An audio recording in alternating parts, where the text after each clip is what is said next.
73 shot 4 take 1 action. ফুলে যদি এতই কাঁটা গোলাপটা তুই তুললি কেন? প্রেমে যদি এতই ব্যথা সেই প্রেমে তুই ভুললি কেন?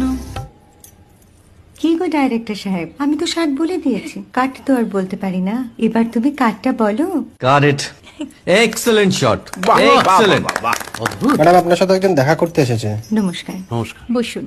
আপনার জন্য আমি চেক বইটা নিয়ে এসেছি ম্যাডাম। কি যেন নাম আপনার ডিরেক্টর সাহেব? পিনাকি মুখোটি। মুখুটি বাবু, আমি ভুতুরিয়া বাবুর কাছ থেকে পরে চেক নিয়ে নেব। আচ্ছা। আগে আপনার বাঁধানো বইটা দিন, দেখি, পড়ি, ভাবি। হ্যাঁ, না মানে সেটা এখনো ঠিক তৈরি হয়নি। ও, তাহলে সেটা আগে ঠিক করুন ভাই, তারপর চেক টেক হবে। কিছু যদি মনে না করেন ম্যাডাম, আপনার হাতে, আরে এটা তো কুমারীর চরিত্র, ওই আংটিটা। ওই যে বললাম ভাইটি, আগে আপনার বইটি রেডি করে আনুন। ও হ্যাঁ, আপনি বোধহয় জানেন না যে মায়া কুমারী তার আংটি কখনোই খোলে না। সে কুমারীর পাটেও খোলে না, বেধবার পাটেও